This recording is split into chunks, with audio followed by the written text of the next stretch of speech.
própria mecânica, né, nessa parte aí de propulsão. Eu gostaria de fazer a apresentação, que eu acho que, assim, mais ou menos, Isso. do ponto de vista de operação da máquina, a gente já tem mais ou menos como que é o conceito que a gente proporia do ponto de vista tecnológico para essa parte de hardware, tá bom? Uhum. Acho que pode fazer a apresentação sim, o Taka Posso deu uma começar? saída. Acho que sim. Então tá bom. Eu vou... Tá gravando ainda? Sim. Vou começar aqui. Deixa eu colocar... Compartilhar a minha tela. Então é essa mesmo. Beleza, já tá tudo certo.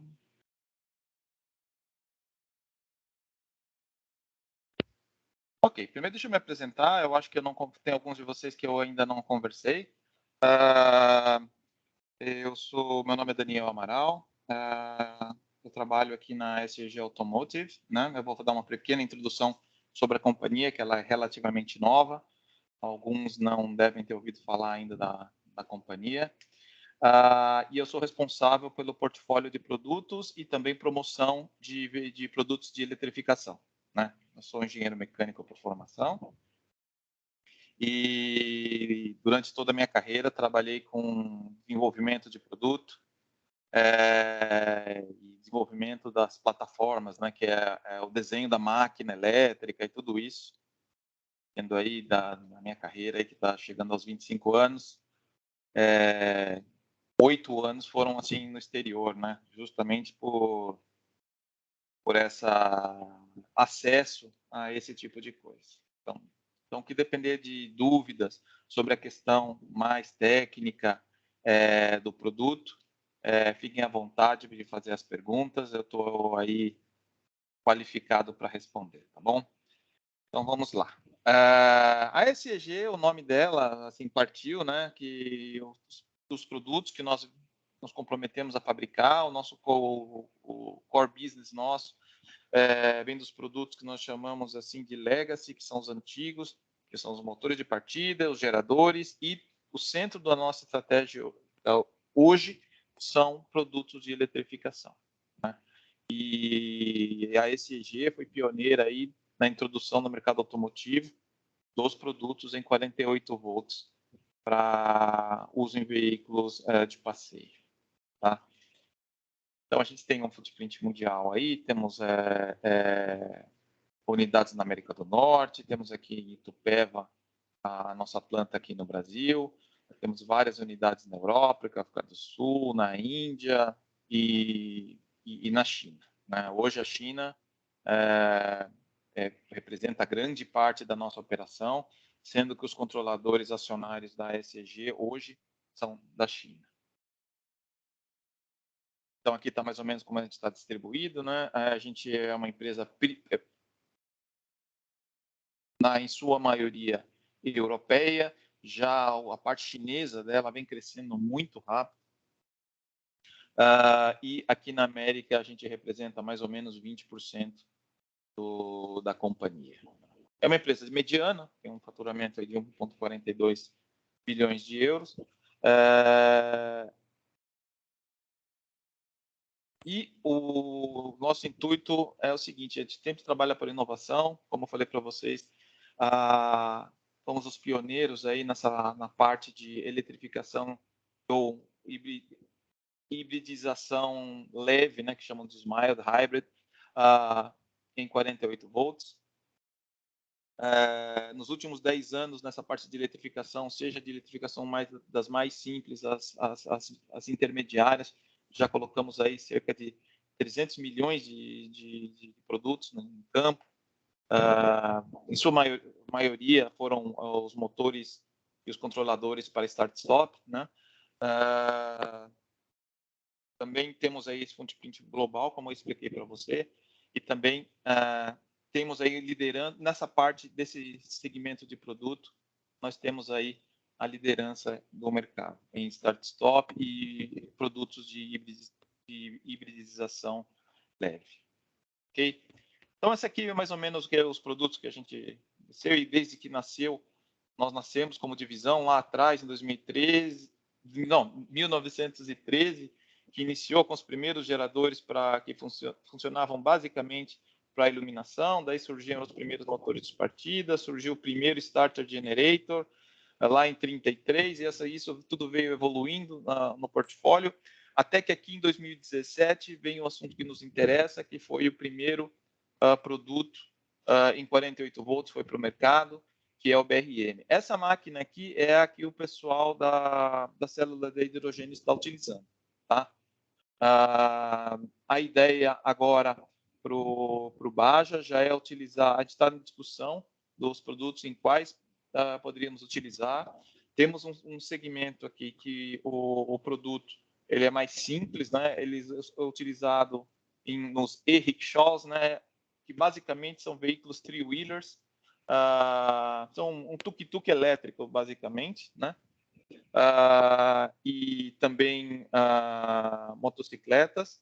E aqui temos a próxima geração do BRM, que são máquinas um pouco mais potentes. E, finalmente, temos aqui as máquinas síncronas de ímã permanente em 48 volts e high voltage. Né? Então, esse daqui já é o topo da pirâmide aqui na parte de eletrificação.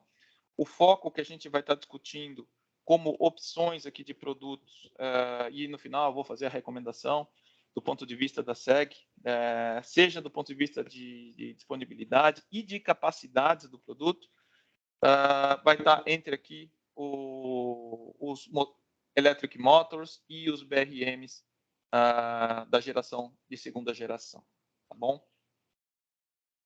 Então tá, o BRM é que a gente chama um Boost Recuperation Machine, né? Então basicamente é um gerador que se converte em motor através do inverter, né? A grande vantagem desses produtos que nós temos aqui nessa faixa de 48 volts é um produto plug and play. Ele já vem com inverter, então o hardware todo dele e o controlador dele já vem todo incorporado na máquina elétrica. Basicamente, o que vai ser necessário para operar esse motor gerador aqui vai ser uma unidade de controle CAN externa e a bateria, nada mais. E aí conecta ele lá na transmissão do veículo e ele vai operar de acordo com o software controlador. Depois eu vou entrar um pouquinho mais no detalhe, como que funciona essa arquitetura do software, mas a grande vantagem disso daqui é que a gente consegue configurar exatamente como a máquina vai funcionar. Quanto que ela vai entregar de torque, qual que é a rampa que esse torque vai ser entregue, se eu vou controlar ele por torque ou por velocidade, qual que é a potência máxima que eu vou entregar, como que eu carrego a bateria, qual que é a rampa de carga, a rampa de descarga, tudo isso é configurável via o software interno da máquina elétrica e também com o complemento do software de aplicação. Então, se existia assim uma dúvida, como que a máquina é muito grande, muito pequena, não se preocupem com isso, é uma máquina relativamente compacta, né? Ela pesa, vou mostrar o datasheet dela já, mas é uma máquina relativamente leve e ao mesmo tempo bem poderosa, né? Então é uma máquina que pode entregar até 10 kW em boost, não é regime permanente, e 15 kW, perdão, em regeneração. Então é um produto extremamente compacto e potente, né? As outras opções que nós temos aqui são esses motores são bem mais simples. Eles não trazem o controlador incorporado nelas. E aqui sim, né?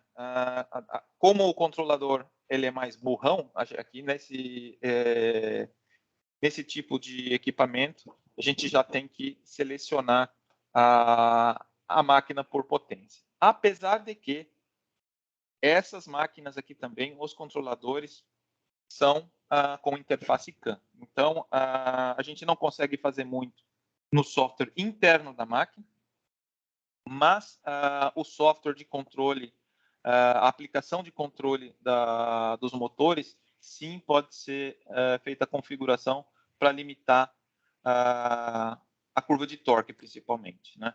Aqui, esses motores aqui, eles são puramente motores, eles não têm inverter, propriamente dito, ele tem sim um controlador, tá? Então, ele não tem a função de recarga. Então, aqui só um resumão, né? Então, esses produtos que eu apresentei para vocês aqui, eles podem entrar aqui na parte de veículos comerciais, como geradores extremamente potentes. Eles entram aqui nos veículos de passeio como elemento de hibridização leve. E aqui também tem esses produtos aqui que são utilizados em veículos de micromobilidade, sejam os e-rickshaws aqui, com os tuk-tuks, ou sejam os scooters e motocicletas. Tá bom? Bom, a proposta que nós fazemos aqui, do ponto de vista de potencial, é a utilização do BRM, né? O BRM, se a gente para ver, apesar da voltagem que ele está, ele oferece exatamente a mesma funcionalidade que os veículos puramente elétricos ou híbridos dos plug-in hybrids oferecem, né?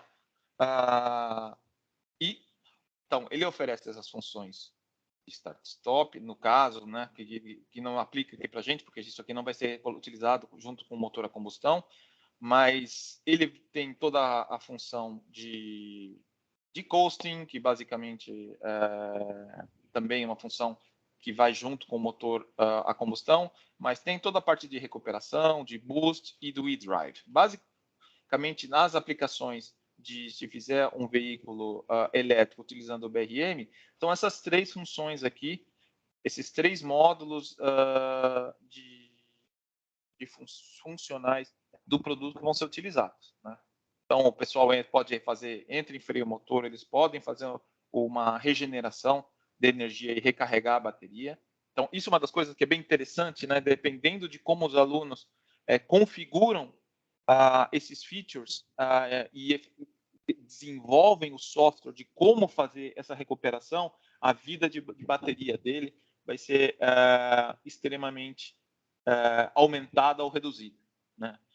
Da maneira que ele utiliza o boost e o e-drive, né, que é o powertrain elétrico em regime permanente, tudo isso são diferenciais que vão depender pura e exclusivamente da estratégia de cada um. A estratégia pode mudar de acordo com a pista, pode mudar de acordo com o projeto do veículo propriamente dito, e também pode mudar dependendo do tipo de prova que vai ser executada. Então, eles podem assim criar rotinas especiais para cada uma das provas, de reboque, da subida de rampa, do enduro. Então, tudo isso pode ser configurado, né? Então, essa que é a grande vantagem do BRM, né? Ele tem um nível de configuração via software que é muito grande. Então, uma das coisas que a gente, que com certeza vai mudar quando a gente vai falar de BRM e desse projeto de eletrificação, o hardware propriamente dito, ele sim tem uma relevância muito grande, né? Então, assim, tem que ser uma coisa bem feita, bem dimensionada, a relação de transmissão tem que ser bem pensada, todos os acoplamentos têm que ser bem feitos para minimizar as perdas, mas uma vez acertado isso, é software, software, software, né? Então, a prova vai ser ganha ou perdida na estratégia implementada no software em cada uma das equipes. Então, essa é uma das coisas bacanas, que é um elemento novo e extremamente poderoso que vai ser agregado, né? E eu acho que vai bem de encontro com a demanda que a indústria vai precisar daqui para frente, né? A gente vê com essa parte de eletrificação que as partes mecânicas, assim, a parte do hardware propriamente dito dos veículos, está em uma grande discussão para padronizar voltagem, para padronizar topologia de onde instala motor, tudo isso. Mas isso vai se consolidar cedo ou tarde. E ali na frente, o que vai fazer a grande diferença, né? E o que vai gerar a experiência no cliente? É o quanto bem feito o software é. Tipo um celular, né? Você pega um celular sistema operacional vagabundo é uma coisa, você pega um iPhone é outros 500 reais, né? Então, e essa qualidade da implementação do controle do hardware vai fazer muita diferença. Então, a máquina que a gente propõe aqui é essa daqui, né? É uma máquina assim que ela tem um torque bastante alto, né? Se a gente considerar, tem 65 Nm, isso daí vai ter que ser reduzido para depois a gente já vai ver o mapa de torque e eficiência dela. Então, isso daqui vai ser reduzido em 3, 4 vezes. Eu estimo, né? Não estou muito habituado à construção dos bajas, assim, do tamanho de roda, esse tipo de coisa, para saber quanto que a gente vai ter que fazer essa redução. Mas, de qualquer maneira, isso aqui vai ser multiplicado várias vezes e, assim, o torque na roda disso daqui vai ser de um carro de passeio grande. Então, por exemplo, vai ter que ser limitado? Vai, né? Esse negócio vai virar assim, vai passar vai ficar bem forte. A relação torque pelo peso do veículo vai ficar bem alta, né? Então, em recuperação, como eu falei para vocês, tem picos aqui de 15 kW, que é muito bom, mas assim, ao mesmo tempo, dependendo do tamanho da bateria, o pessoal vai ter que dimensionar essa curva de carga da bateria. Então, essa é uma das coisas bacanas que também vai ser introduzida. As pessoas vão ter que entender um pouquinho mais como funciona a bateria, qual que é a estratégia, melhor estratégia para se carregar a bateria, sem que eu acabe comprometendo a durabilidade da bateria, né? Em boost, picos eu tenho aqui até 10 kW, né? Entregue até 10 segundos, né? E tem os continuous powers, né? Aqui que muda, né? A potência máxima está restrita à velocidade que a máquina está. Né? Então, isso também, se tem uma coisa que vai definir muito do ponto de vista de hardware, é justamente fazer uma relação de transmissão nos veículos que deixem o produto trabalhando na faixa ótima de operação. Bom, para funcionar como motor, existe aqui uma restrição dependendo do tipo de refrigeração que o inverter tem, né? Como a voltagem não é assim tão alta, a corrente que passa pelos MOSFETs é relativamente alta, né? Então, se a gente faz essa refrigeração a ar, a potência em regime permanente fica restrita a 5 kW. Por quê? Porque aí a máquina, o software interno da máquina vai começar, mede constantemente a temperatura dos MOSFETs e chegando na temperatura máxima de operação, a corrente que passa pelos modos MOSFETs vai começar a ser limitada, né? E a diferença de um para o outro aqui é justamente porque, como a refrigeração é maior, nesse caso aqui, ele aceita uma corrente mais alta, né? E, consequentemente, a potência que a máquina acaba tendo é mais alta. Do ponto de vista de hardware, dentro lá da peça, do inverter mesmo, é a mesma coisa. A única limitação aqui é que a versão a ar, apesar de mais simples, não precisar de um sistema de refrigeração, ele tem essa limitação. Mas, assim, não precisa ser nada muito sofisticado, não. Uma bomba de recirculação, um radiadorzinho de moto, deveria ser suficiente, né? Então, não devia ser muito complicado utilizar a refrigeração a água. Ok? Deixa eu só voltar aqui um pouquinho.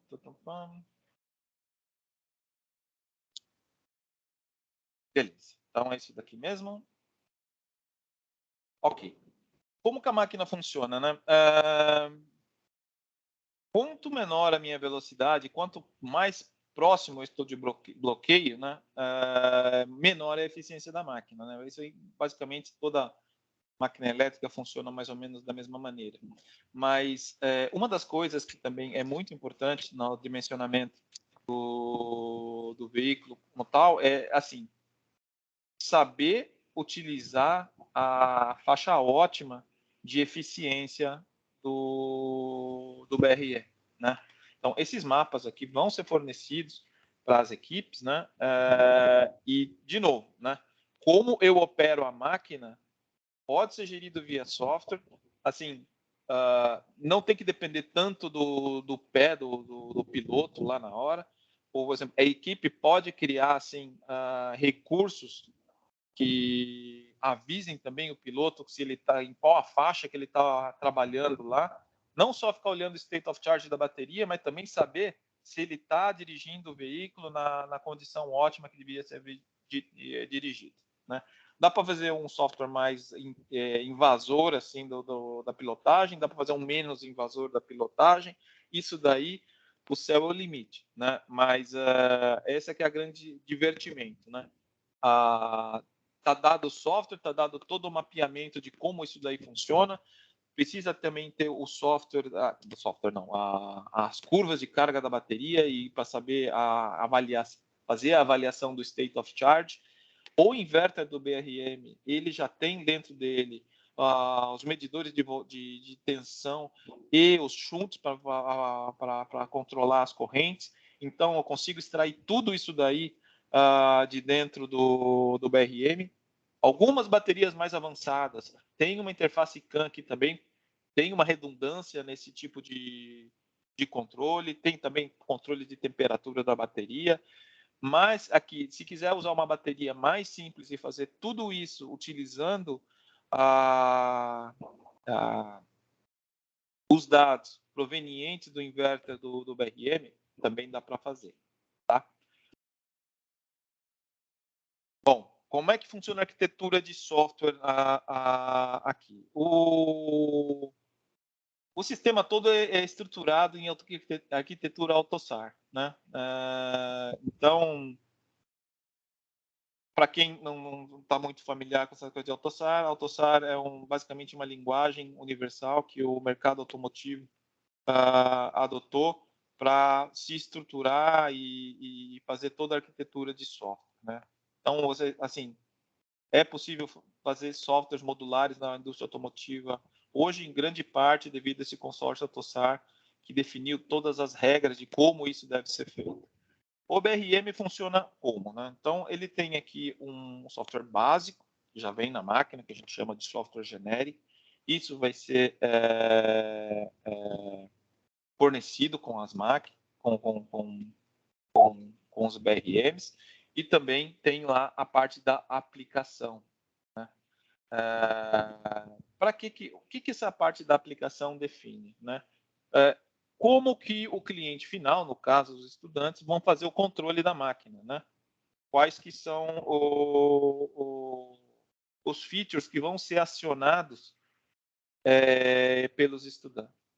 E aí, tendo essas duas coisas definidas, né, isso daqui é uma das coisas que nós precisamos assim definir. Veio com software genericão, a primeira geração, né? Que isso daqui também o pessoal, nós pré-definimos dentro da ESG e passamos para os estudantes justamente pela falta de maturidade que todo mundo tinha, e foi a primeira vez, como o professor mencionou antes, assim, puxa, o pessoal pegou o negócio, não conseguia nem fazer girar o BRM, demorou ali, depois de uns meses começou a funcionar. A máquina, eles foram aprendendo como é que funciona, uns já estão mais avançados, outros nem tanto, mas enfim, quebrado esse gelo de entender essa parte de software, como funciona, tenho certeza que a curva após o primeiro choque, a curva de evolução vai ser assim exponencial, né? Cada vez vão aparecer coisas mais criativas e cada equipe vai usar o produto de maneira assim que com certeza vai surpreender a todos. Finalmente, tendo isso, saiu o software dentro do BRM, né? Então, o que nós temos assim a oportunidade de trabalhar aqui para definir, essa parte da aplicação. Se não, a gente pode fazer uma proposta para vocês assim, poxa, a nossa proposta para o pessoal começar e a partir daqui é com esse software de aplicação, né? Muito provavelmente esse software de aplicação vai ter muito mais recursos do que o pessoal vai precisar no início, mas pode ser ter uma hora que eles digam, puxa, seria bacana ter outras funcionalidades que não estão contempladas aqui nesse software de aplicação que a gente gostaria de expandir, né? O hardware da segunda geração ele é muito mais poderoso porque foi isso que aconteceu no mercado de verdade, né? Até no mercado automotivo, a memória e o microprocessador da primeira geração, o pessoal foi tendo ideias de como utilizar, colocando features novos, mas chegou uma hora que a memória não cabia mais linha de código e o processador já não conseguia processar na velocidade e já surgiu, assim, em apenas 2 anos e meio, a necessidade de ter mais memória e mais capacidade de processamento, né? Então, claro, um baixo elétrico não vai ser tão complexo como um veículo de passeio, mas, de qualquer maneira, tem memória e hardware lá para tocar coisas bem robustas já dentro do produto. Bom, então, basicamente, era essa a minha apresentação, tá? Se você tiver alguma pergunta, eu coloco à disposição aqui para falar um pouquinho mais do produto.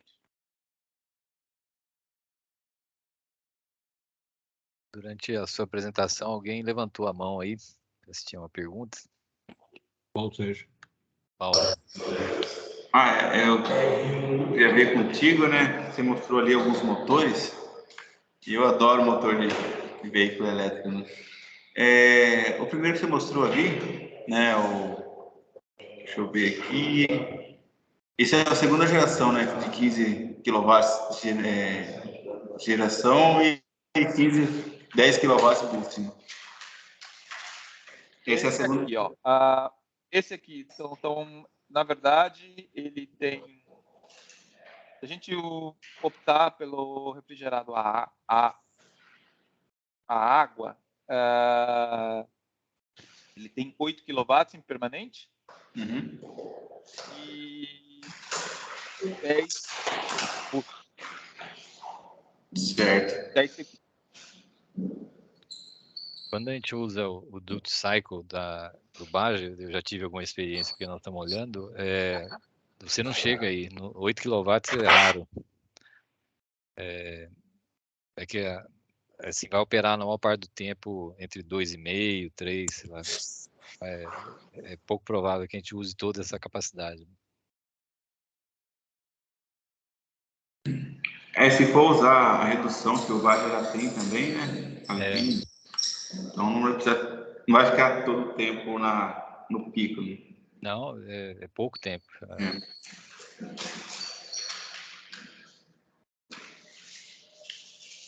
Eu gostei desse PMR 2.8 aí. A gente está fazendo as primeiras experiências com ele no H2, é super eficiente, principalmente o que é muito interessante aí é a parte do inversor integrado. Ele é muito compacto, né? Isso ajuda bastante a diminuir. Nossa, diminui.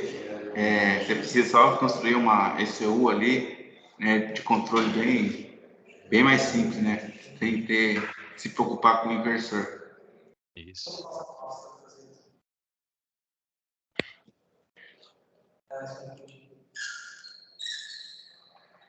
A outra linha que vocês têm também, esse EM 1.25, é comercial já? Vocês têm disponível? Sim, já tá. Isso aqui já está em série na Índia, né? Certo. Lá na Índia eles fazem muito uso desses veículos de e está em série lá já. Mas, que eu estava comentando aqui nas reuniões de preparação que nós tivemos, do ponto de vista de custo, olha, assim, não foi, assim, eu propus para o pessoal, que a minha primeira impressão, assim, como ele é só um motor, né, não tem conversa e tal, Isso não faz via MOSFET, o hardware deveria ser bem mais barato. Mas o PRM, no momento, ele tem mais funcionalidades, ele é mais potente e está com preço tendencialmente mais baixo, tá? Então, a proposta, por isso que eu também falei para o Ricardo na última reunião, falei, olha, para mim, já estou batendo o martelo aqui que a gente recomenda fazer uso do BRM, tá bom?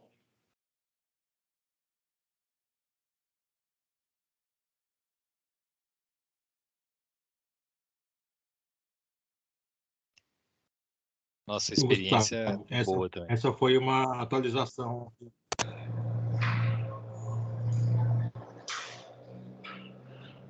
Então, esse motor, né, o BRM com um inversor integrado, maravilhoso, vai simplificar bastante a construção do veículo. Aí o pessoal vai ter que fazer ali a redução, fazer uma melhor performance, tem que trabalhar ali na parte de transmissão. Outro ponto forte é a robustez, né? Ele já é feito para operar num ambiente muito crítico, que Hostil, é o né? compartimento do motor lá do veículo, né? Então, temperatura alta, contaminação, água, poeira, então ele é bem robusto. Eu acho que em placa, se for oferecido essa possibilidade, né, das equipes estar usando esse motor, eu acho que, sem sombra de dúvidas, que vai ser a melhor opção. E todos vão optar por ele. Assim, qual que é o custo do motor desse hoje?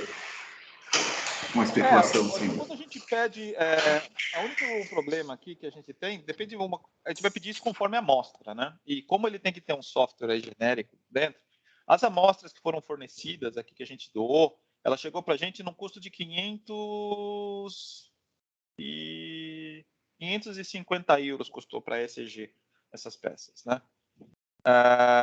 Se a gente for fazer um pedido maior, eu acho que isso daqui pode ser até negociado assim se a gente for pedir um pacote fechado mais para frente. Mas hoje o custo custou para nós uma peça de produção com um software especial, custou 550 euros cada máquina dessa. Né? Já, assim, inteira com inverter e tudo. Daniel, tem algum plano de trazer para o Brasil para alguma aplicação automobilística que melhore essa situação? Não, na verdade, assim, o produto, assim, o preço de venda para as montadoras é ao redor de 300 euros um negócio desse. Né? Tá. Que a eletrônica de potência em 48 volts, ela não é barata, não. Né? Assim, esses MOSFETs de alta potência é um negócio caro. Depois tem toda a parte... como eu disse para vocês, né? O microprocessador que vai no inverter disso daí, ele é bem poderoso, né? E não é, assim... Tem uma eletrônica potente, assim, do ponto de vista de controle e do ponto de vista da eletrônica de potência mesmo, né? Então, isso daí dá uma apertada na questão do custo. Então, se a gente conseguir trazer aí, eu acho que 550 euros, como eu te trouxe o primeiro, vai ser mais ou menos por aí, tá? Se lá na frente, assim, talvez o volume começar a aumentar bastante, aí talvez vá reduzindo. Mas a tendência é de queda, viu, pessoal? Isso daqui, à medida que for aumentando o volume, vai ter os